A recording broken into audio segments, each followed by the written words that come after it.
Bismillahirrahmanirrahim. Assalamualaikum warahmatullahi wabarakatuh. Pada kesempatan ini saya akan menjawab soal ujian akhir semester mata kuliah pengembangan sistem informasi yang diampu oleh Bapak Dr. Agung Triyayudi Eskom Mkom. Untuk pertanyaan pertama, sebutkan satu software di sekitar kalian dan jelaskan proses pembuatannya. Software itu banyak sekali, di antaranya Microsoft Windows, Microsoft Office Word, PowerPoint, dan lain-lain. Tahap pembuatan software itu diantaranya adalah pertama harus adanya planning atau recruitment, merupakan tahap di mana seorang software engineer akan merencanakan software yang akan dibuat sesuai dengan kebutuhan. Lalu kedua adalah tahap analisis atau spesifikasi, adalah tahapan di mana sang software engineer akan menyesuaikan apa yang dibutuhkan oleh perangkat komputer untuk membuat software tersebut. Ketiga adalah desain. Ini merupakan tahap di mana kita akan merancang seperti apa program yang akan kita buat nantinya. Biasanya desain menggunakan flowchart, flow map, dan lain sebagainya. Pokoknya yang seperti itu. Lalu pengkodian program atau coding adalah proses pembangunan software itu sendiri. Artinya proses ini merupakan proses utama sebagai langkah pembuatan software. Lalu testing program. Testing program ini dikerjakan seandainya masih ada error atau tidak sebelum sampai ke user atau pengguna. Setelah program jadi dan sudah dilakukan testing, program selanjutnya kita tinggal melakukan perawatan atau maintenance. Lalu soal nomor 2, berikan contoh real rencana implementasi sistem. Rencana real sebuah implementasi sistem ialah pertama persiapan tempat, di mana meliputi perencanaan fisik serta fasilitas. Lalu kedua pelatihan personel, meliputi personel teknis, personel pegawai, manajer umum atau orang luar perusahaan. Lalu soal nomor 3, jelaskan prosedur untuk meningkatkan maintainability.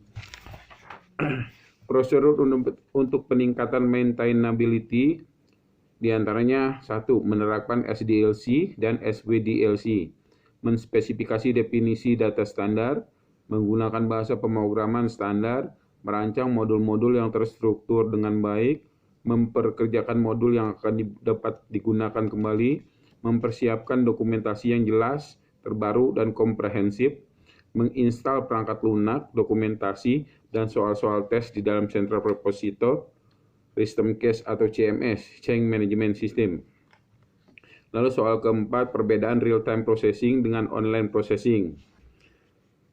Real-time processing sistem real-time adalah mekanisme pengontrolan perekaman data pemrosesan yang sangat cepat sehingga output yang dihasilkan dapat diterima dalam waktu yang relatif sama. Perbedaannya dengan online adalah satuan waktu yang digunakan real time biasanya 1/100 atau 1/1000 detik, sedangkan online masih dalam skala detik atau bahkan beberapa menit. Perbedaan lainnya, online biasanya hanya berinteraksi dengan pemakai, sedangkan real time berinteraksi langsung dengan pemakai dan lingkungan yang dipetakan. Kelebihan pemrosesan secara real time akan sangat menyederhanakan siklus kas perusahaan.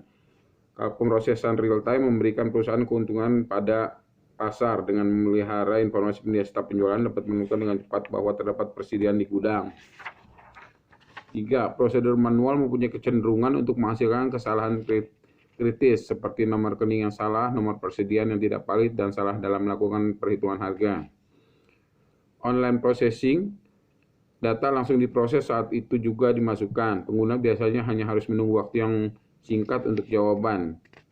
Online processing adalah sebuah sistem yang mengaktifkan semua peripheral sebagai pemasok data dalam kendali komputer induk. Pada online processing ada kemungkinan terdapat data yang tidak valid yang masuk ke database.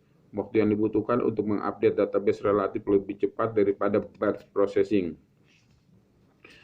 Lalu nomor 5, jelaskan penggunaan software in software capability maturity method atau CMM.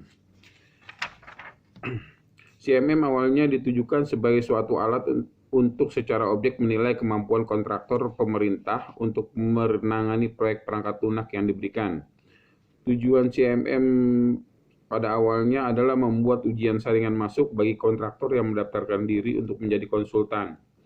kegunaan CMM untuk menilai tingkat kematangan sebuah organisasi pengembang perangkat lunak, untuk menyaring kontraktor yang akan menjadi pengembang perangkat lunak, untuk memberikan arah akan peningkatan organisasi bagi top manajemen di dalam sebuah organisasi pengembang perangkat lunak, sebagai alat bantu untuk menilai keunggulan kompetitif yang dimiliki sebuah perusahaan dibandingkan perusahaan pesaingnya. Demikianlah jawaban ujian akhir semester saya ini. Semoga jawaban saya berkenan dan bisa memuaskan bagi Bapak. Selebihnya mohon maaf. Billahi taufiq wal hidayah. Wassalamualaikum warahmatullahi wabarakatuh.